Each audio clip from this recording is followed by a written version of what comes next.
place empty now, it's quite full. Well, good morning. What's on offer today is first of all a short practical demonstration of the Enigma machine, and explain a little bit about it.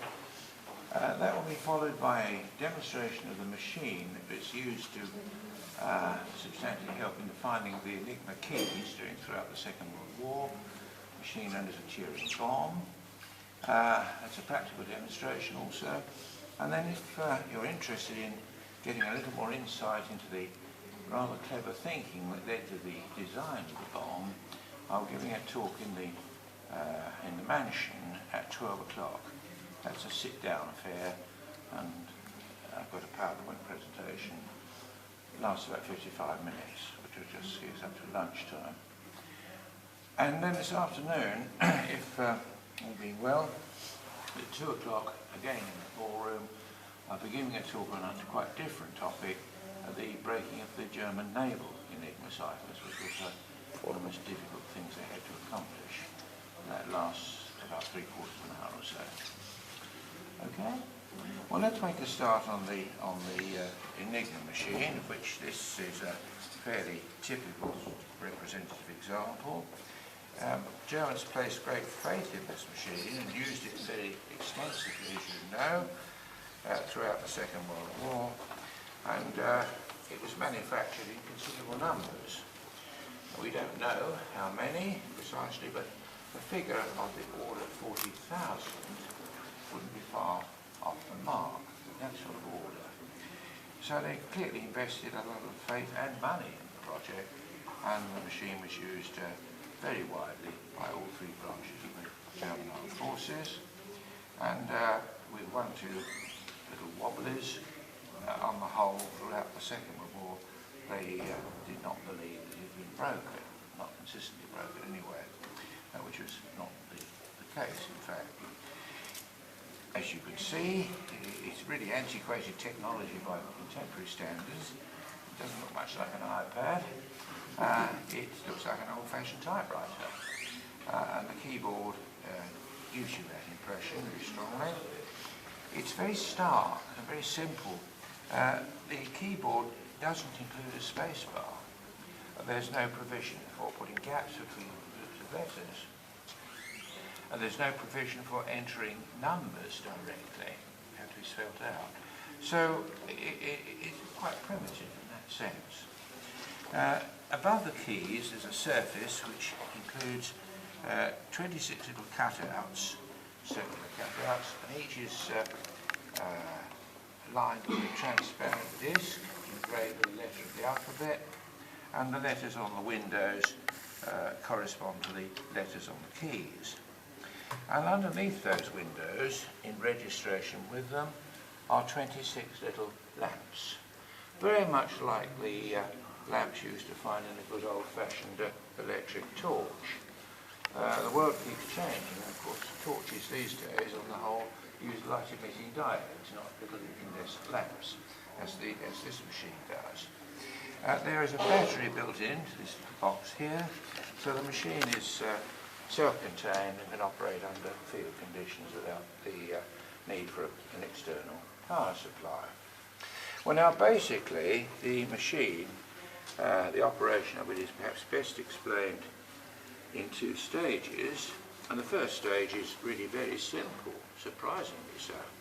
Underneath each key is a switch, and when you press down on a particular key, that switch closes, completes an electric circuit, and the result is that one of these lamps lights up. The lamp that's in registration with a particular letter, the letter is illuminated, and that will give you the cipher letter corresponding to whatever letter of plain text you've entered on the keys. Well, that's almost like a child's game in a way. It's so simple. There must be more to it than that. Obviously there is. It's the mechanical part of the system that causes these complications. If that was all there was to it, it would imply that if you pressed a particular key for a particular letter, each time you pressed that key, you might reasonably suppose the same lamp would light up. And that doesn't happen. As you encipher messages, the relationship between the letters of plain text and the ciphertext is clearly seen not to be a very simple one. And let's deal with the mechanical part now.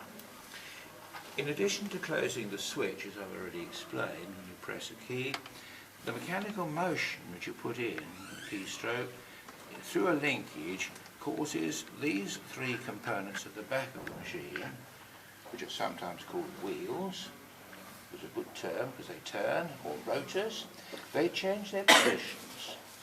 And the wiring which connects the switches to the lamps is actually taken through the interior, through the inner core of each of those wheels.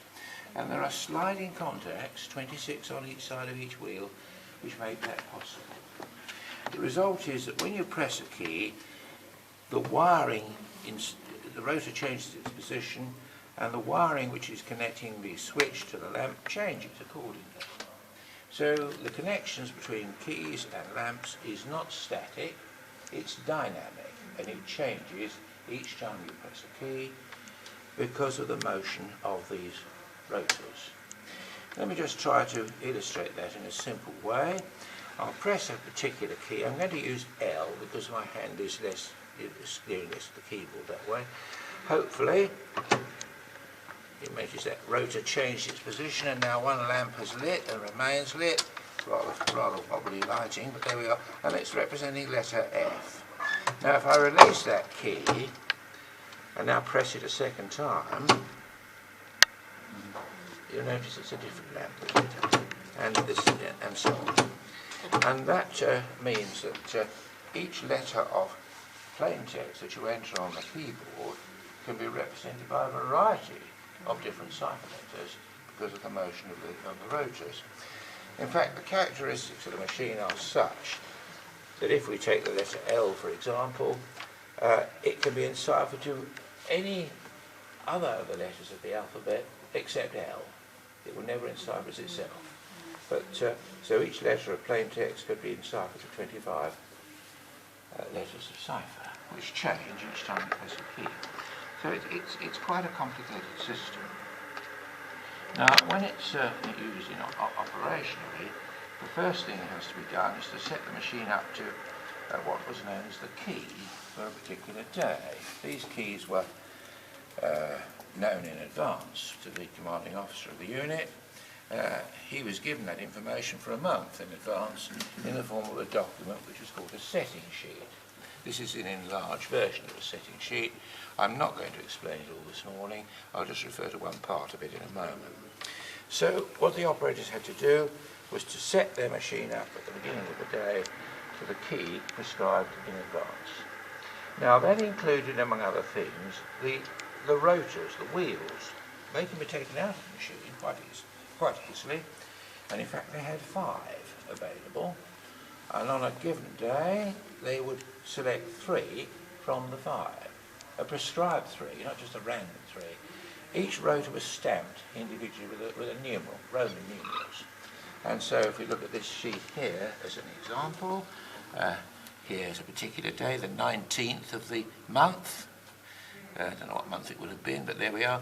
And on that particular day, they were to use rotors 4, 5 and 1 from the 5 available, and they were to go in the machine in the order prescribed on the sheet, left, middle, right. Changing the position of the rotors changes the cipher. So in fact, if you go into the fairly simple mathematics of that, there are 60 so-called rotor orders possible, and on a given day you wouldn't know, the British would know which one they could use, but the Germans would know which one they could use. So that would be setting, that was part of the key. I'm not giving a an accurate description of the key, by the way, here. This is a slightly fudged account, but it's to save time. Now, another part of the key, in effect, amounted to deciding on the initial positions, the starting positions, to which the rotors were to be set before you put anything on the keyboard. Each rotor has a reference ring around its circumference, letters A to Z, and when the cover is down, there are 3 little viewing apertures, and you can preset the rotors to any designated positions you want. Just a word about how many there would be. There are 26 possible ways of setting each rotor, so that means there'll be 26 times 26 times 26 possible combinations. And to put you out of your misery on that one, it's just over 17,500. Now that's another part of the key. A third part of the key, which I'm not going to really refer to at all here, but I will mention, give you more detail if you come to the talk at 12 o'clock, because I need it there, is this thing on the front. There are 26 plugs which can be put into the sockets on the front of the machine in different positions, and on a given day those plug connections will be described in advance, again forming part of the key. So you might suspect that means that there are quite a lot of keys to choose from. I'll say a little bit more about that in a moment. Okay, well let's see if we can make this rather ancient machine do something for us. Almost slightly anxious because it's not in its first flush of youth. It's not doing quite as well as it would have done back in 1940, 41 or so. So let's set the machine up to a particular key. And that means I'm not going to do anything at all except just turn the rotors to a set of starting positions of my choice. So I'll put the cover down, and I'm going to use the positions of the rotors A, well that's lucky, it's on A already, B, and that's right, and this one's going to, I want to make turn to C. As usual, I'm going the wrong way round. There we are, A, B, C, so we've got the rotor set to A, B, C, and it's ready to be used to encipher a little message. The real German messages varied in length somewhat, never more than 250 characters for a single piece of message. If a message is longer than that, it's divided up and sent on different keys. It takes quite a lot of time to enter 250 characters.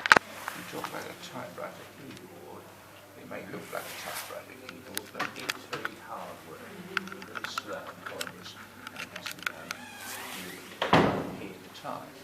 And you get bored steering if you do a long message like that. So I'm going to use a much shorter message, quite uncharacteristic, and not even in German. I'm going to use the word London. Now that's a good word to use because it's short. It also contains a pair of repeated characters. And repeated characters can sometimes be a way of revealing characteristics of cipher systems. Cryptographers will delight in messages which contain lots of repeated characters. I don't think we'll find Enigma is going to be embarrassed by that. So that's the message we're going to use. The machine set up. In the days when they actually did this work, there were 3 people involved, and 2 Enigma operators. One would sit at the keyboard and enter the plain text and keys one by one.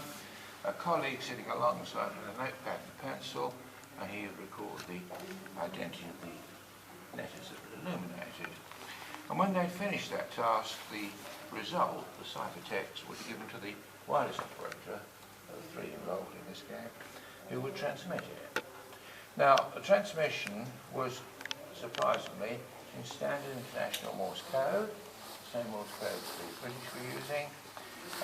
You might have thought maybe the Germans would have gone it the extra mile and made up a special Morse code for Enigma messages, which would make life even more complicated. Rather wisely, they didn't. They thought the machine was quite capable of looking after itself, and it spared the operators of having nervous breakdowns, because you've got a wireless operator, you've got to jump at 2 different versions of the Morse code, use a different occasion. You can imagine it would be prone for error and all sorts of problems. So they didn't do that. They stuck to standard international Morse code. The message before it was transmitted had to have a plain text preface attached to it, which at the very least would contain the call signs in clear language of the stations that were trying to communicate with each other. Because without that, you just transmit a bit of cipher, no one's going to make any sense of it whatsoever. So you've got to have some sort of identifying a label attached to it. So that's what they did. Well, let's see if we can get something out of this machine. We're going to encipher the word London with the machine set up the key as it is. I'd like an accomplice to help me, please. Yeah, okay, have a go, sir. All you've got to do is to put down underneath the word London, as the letters come, nice big capital letters, one by one, which will give us the ciphertext. And we'll see what happens. Oh, no, I'll do the machine. We have a rule, visitors are not supposed to touch the machine. They're very precious now, and it's not even ours, it belongs to GCHQ. Now, if you could stand around the corner a little bit further so that you don't obscure the view too much, we'll have a go. And I'm going to do this slowly and deliberately, because I suspect some of the lamps will light up rather unevenly. Anyhow, here we go. First letter is L, which enciphers to F. Then the next letter is O, which in fact enciphers to L. Then the next letter is N, which enciphers to E. And then the next letter is D, which has failed completely this morning. Yeah, well, I have to go, I have to go back. Look, I'll go back and start again, and we'll try it once more. This machine wants cleaning again. It was cleaned a little while ago, but we have a problem now. So I'm going to start again. A, B, C. First letter was L, which gave me an F. Next letter was O, which gave me an L. The next letter is N. R gives me an E. And then D. R, it is there, just V. And then O again, which this time is A. And the last letter is N, which is an I. I'm not kidding you. I know you can't see anything from where you are, but there we are. The machine is not in a terribly healthy state. Some of the contacts, there are hundreds of contacts in this thing, are dirty. It wants cleaning. Now you keep the pencil, and I'll have a look at that, see what we've got. Yeah, well, can I just scrub that one out? Yeah, we've got FLEVAI. The glitch in the middle, which you get to do, but there we are, that's it. One thing to notice is that the letters O and N, which occur twice, are enciphered differently on each of the two occasions. Okay, so that's the ciphertext. That would be passed over to the wireless operator, and he would transmit that in standard international Morse code. And in another location, Europe perhaps somewhere, an operator on duty will recognise the call signs attached to the signal as meaning that that message is intended for him.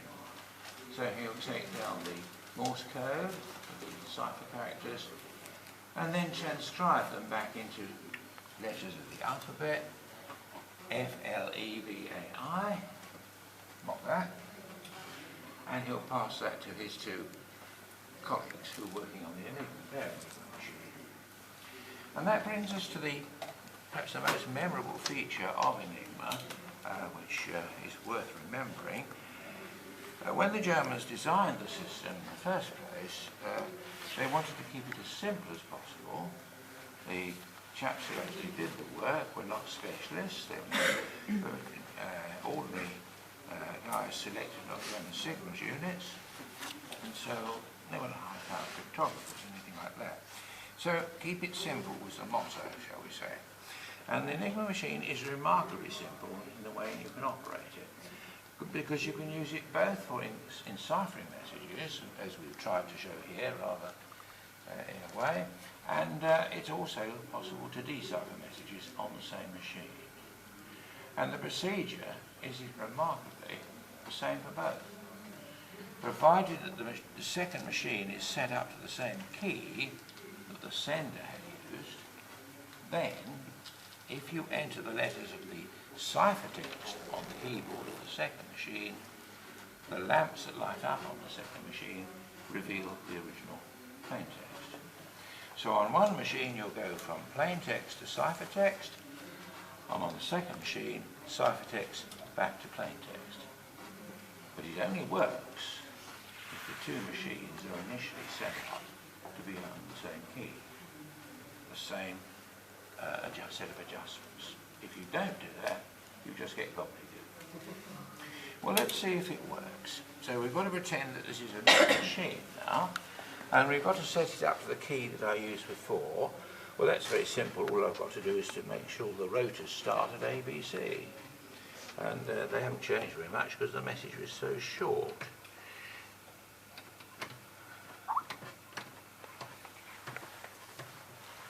Okay, so we've got ABC on the three rotors, and now we're going to enter the letters of the ciphertext on the keys, the ciphertext, remember, and hopefully the lamps that light up will reveal the original message. And this young man's going to help me again.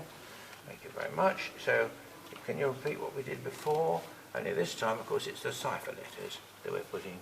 And the first one was a letter F, was that right? Yeah. So we're going to enter a letter F on the keyboard, and we've got a letter L, which is a hopeful sign. The next letter was, in fact, L itself, which enciphers to O. And then the next letter was E, which gives me an N. The next letter was V, which gives me a D. And the next letter was A. And A gives me a rather dim O, but it is just visible. And the last letter is I think, which gives me N. Thank you very much. I apologise for the, thank you. I apologise for the weakness of the display. The machine needs a bit of first aid. We'll try and get that before it's used again. But there we are. We have in fact recovered the original signal. So that characteristic of the machine, it was sometimes referred to, described as the machine as being reciprocal. It could be used for both jobs, either way around, and you've got that very useful property of being able to recover the plain text in exactly the same way as you would recover the ciphertext, providing the machine is set to the same key. Now, I will stop in a moment, but I've got about 2 minutes left or so. Very quickly, what about the security of the system? 40,000 machines manufactured, perhaps, and used. Surely, sooner or later, a machine will be captured. Is that going to compromise the system so it's no longer a useful thing? Surprisingly not. The loss of an Enigma machine by capture would not be welcomed by the Germans, obviously, but it didn't significantly alter the security of the system at all. And let me try and explain why. Very quickly.